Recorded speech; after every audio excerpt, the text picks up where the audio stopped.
नमस्कार दोस्तों, welcome back to your own channel Wealth Saga. आज निफ्टी बैंक में ज़बरदस्त तेज़ी नजर आई और जो ये बुर्ज खलीफा दिख रहा है आपको, ये ऑलमोस्ट 1300 पॉइंट का जंप सिर्फ एक ट्वीट की वजह से आया।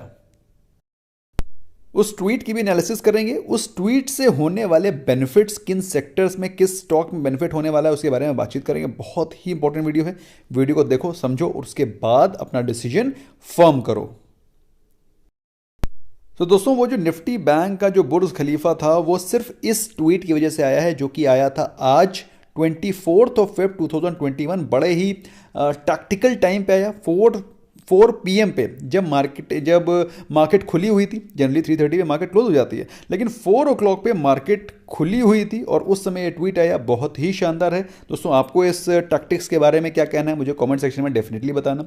फिलहाल दोस्तों, जो न्यूज़ थी वो ये थी कि embargo has been lifted on grant of government business to private banks. मतलब क्या है, गवर्नमेंट के बिजनेसेस जो कि अभी कई सारे बिजनेस गवर्नमेंट के ऐसे हैं दोस्तों जो कि सिर्फ पब्लिक सेक्टर बैंक्स के पास ही रिस्ट्रिक्टेड रहते थे, परंतु अभी ये एम्बार्गो हटा दिया गया, अभी ये रिस्ट्रिक्शंस हटा दी गई हैं और सभी banks, that is public sector bank, private sector banks, सभी के सभी उन गवर्नमेंट बिजनेसेस में पार्टिसिपेट कर सकते हैं। अब आपके दिमाग क्वेश्चन चल रहा होगा कौन से वो बिजनेस होते हैं। भाई, कई सारे रेवेन्यू के बिजनेस हैं, कई सारी पॉलिसीज़ हैं जो कि गवर्नमेंट फॉर्मुलेट करती है और वो सारी की सारी जो पॉलिसीज़ होती है वो promulgation of policy through public sector bank ही होती थी अभी तक। तो आपने बहुत सारी हैं भाई।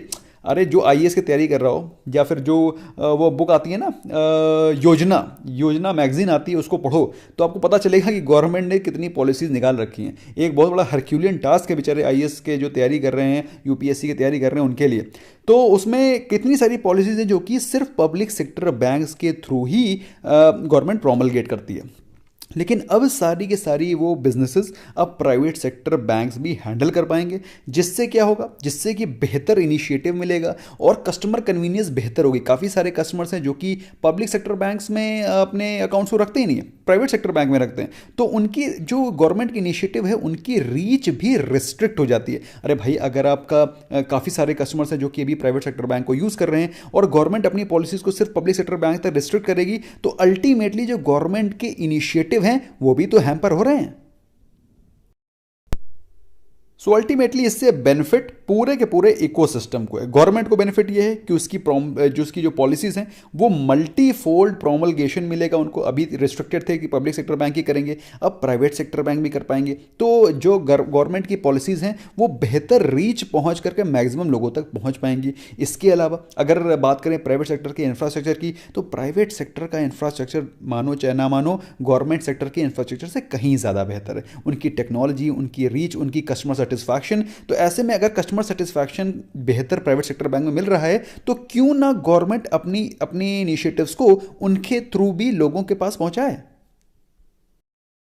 भाई, इस ट्वीट के बाद में उदय कोटक साहब का भी कुछ इंपॉर्टेंट कमेंट्स आए, उनके बारे में बातचीत करते हैं। उदय कोटक साहब ने कहा है कि वो इस प्रोग्रेसिव रिफॉर्म का वेलकम करते हैं और उनको ये बात मालूम है और वो जानते हैं कि इससे बैंकिंग सेक्टर अपने कस्टमर्स को बेहतर तो सर्व कर सकेगा ही, साथ में पब्लिक सेक्टर और प्राइवेट सेक्टर का जो साथ में तालमेल है वो अल्टीमेटली बेहतर डेवलपमेंट ऑफ इंडिया, बेहतर सस्टेनेबल डेवलपमेंट ऑफ इंडिया की तरफ प्रोग्रेस करेगा। तो ओवरऑल बात करें भाई, प्राइवेट सेक्टर तो इस तरह की अपॉर्चुनिटी को ढूंढ ही रहा था और ये एक वेलकम मूव है मेरे हिसाब से दोस्तों। ओवरऑल इंडिया के लिए भी एक बहुत ही वेलकम मूव है दोस्तों। बहुत सारी फैसिलिटीज़ हैं, बहुत सारे पॉलिसीज़ हैं, बहुत सारे ट्रांजैक्शंस हैं, बहुत सारी पेंशन पेमेंट्स हैं जो कि अभी सिर्फ सरकारी बैंकों द्वारा ही प्रोवाइड की जाती हैं। अब ये सारी की सारी रेवेन्यू पेमेंट की फैसिलिटीज़, पेंशन पेमेंट्स से स्मॉल सेविंग स्कीम्स और बहुत सारी गवर्नमेंट की जो पॉलिसीज़ हैं वो अब प्राइवेट सेक्टर बैंक के थ्रू प्रोमलगेट होंगी और उससे एफिशिएंसी बढ़ेगी। स्टैंडर्ड ऑफ कस्टमर सर्विस तो जैसा कि आपको मालूम है प्राइवेट सेक्टर बैंक में कहीं ज़्यादा है विज़ावी पब्लिक सेक्टर बैंक, और उससे बेहतर प्रोमलगेशन होगा। गवर्नमेंट को भी फायदा है, प्राइवेट सेक्टर बैंक को भी फायदा है। पब्लिक सेक्टर बैंक के ऊपर जो कि अल्टीमेट इतना ज़्यादा क्लटर रहता था, कोई भी पॉलिसी होती है इतनी लंबी लाइन लगी होती है फॉर्म बांटने के लिए कि लोगों को मिल नहीं पाता है। तो इससे ओवरऑल कस्टमर सेटिस्फैक्शन मिलेगा, अच्छे से गवर्नमेंट की पॉलिसी इंप्लीमेंट भी हो पाएंगी और बेहतर रीच मिलेगा। और सबसे बेस्ट चीज़ क्या है कि भाई आरबीआई को भी इस प्रकार के डायरेक्शन कन्वे कर दिए गए हैं कि अभी जो प्रोमलगेशन होगा वो आप सभी को बराबर हक दें और सभी के सभी पार्टिसिपेट कर सकें। ऐसे में दोस्तों कौन से वो स्टॉक है जिस पर कि आपको फोकस रखना चाहिए ताकि आपको भी लॉन्ग टर्म में उन प्राइवेट सेक्टर बैंक्स का भी बेनिफिट मिल सके। So let's jump straight away to the name of stocks. दोस्तों इस इंपॉर्टेंट वीडियो में आपको स्टॉक्स के नाम तो पता चलेंगे ही, साथ में उन स्टॉक्स के किस लेवल पे आपको बाय करना है वो भी हम लोग डिस्कस करेंगे, चार्ट की एनालिसिस भी करेंगे। तो बहुत ही इंपॉर्टेंट वीडियो है, लास्ट तक देखो तब सारी चीज़ें आपको समझ में आएंगी, वरना आप कुछ मिस आउट कर जाओगे।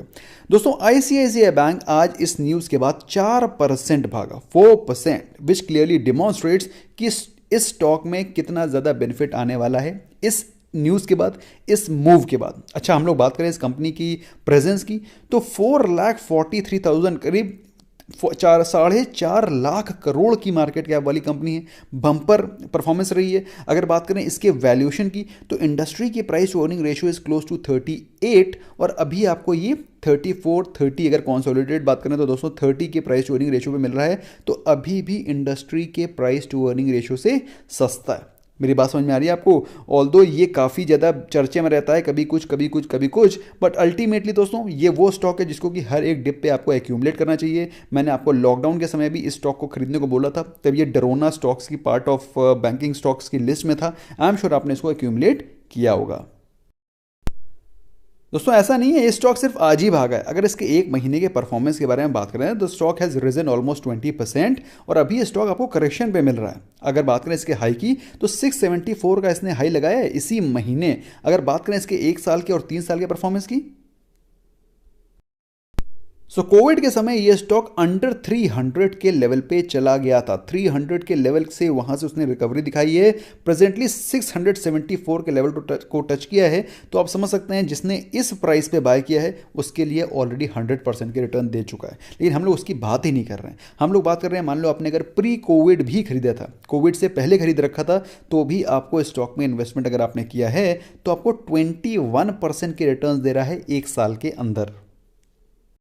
लेकिन दोस्तों मैं कभी भी आपको टाइमिंग करने की बात नहीं कहता हूं, मैं कहता हूं आप हमेशा रेगुलरली स्टॉक्स को बाय करें। यहां पर भी बाय करें, यहां पर भी बाय करें, यहां पर भी बाय करें, यहां पर भी बाय करें, यहां पर भी करें, यहां पर भी करें और यहां पर भी करें। मैं हमेशा बोलता हूं तो, क्योंकि दोस्तों लंबी अवधि में 3 साल में आपको इस स्टॉक ने दिए 100% रिटर्न, मतलब पैसा डबल कर दिया है। तो अगर आपने इसको हर एक डिप पे भी बाय किया है तो भी आपको 100% रिटर्न मिल रहे हैं। आपको यहां वेट करने की जरूरत नहीं है। तो दोस्तों हर एक डिप पे बाय करो। आपके लिए बेहतर ऑप्शन मैंने बना रखे हैं, लाइक WSG स्टार SIP, उसमें आप चाहें तो हर एक डिप पे बाय करें। अल्टीमेटली लॉन्ग टर्म में आपको सबसे बेहतर रिटर्न मिलेंगे। अब चार्ट पे देखते हैं दोस्तों, ये स्टॉक वो बम्पर स्टॉक है जो कि आपको generally 20 day exponential moving average पे खरीदने को मिलता है। अगर हम लोग इसके प्रेजेंट रेट्स के बारे में बात करें, प्रेजेंट प्राइसेस के बारे में बात करें, तो स्टॉक अभी जो 674 पे चल रहा था रिसेंटली, येस्टरडे, कल के दिन ही ये अपने 20 डे एक्सपोनेंशियल मूविंग एवरेज के सपोर्ट पे खड़ा था। आई डोंट नो आपने इसको ध्यान दिया कि नहीं दिया। अगर आप ध्यान देते हैं, स्टॉक्स को ट्रैक करते हैं, तो आप पाएंगे 20 डे एक्सपोनेंशियल मूविंग एवरेज के सपोर्ट से ही बाउंस बैक करता है। 1 2 3 4, दिस इज 5th टाइम। तो दोस्तों ये इसका बहुत ही सॉलिड प्राइस है, दैट इज अराउंड 600 to 620। अगर दोस्तों ये स्टॉक किसी भी करेक्शन में आपको 600 रुपए के आसपास मिल जाता है, I think you should accumulate this first dip. पहली बार तो वहां से ले ही सकते हो, और वहां से अगर कोई फर्दर डिप आती है तो वहां से हर एक डिप पे इसको एक्यूमुलेट किया जा सकता है। दूसरा स्टॉक है दोस्तों कोटक महिंद्रा बैंक। जैसा कि मैंने आपको बताया, उदय कोटक साहब बड़े खुश हुए इस मूव के साथ।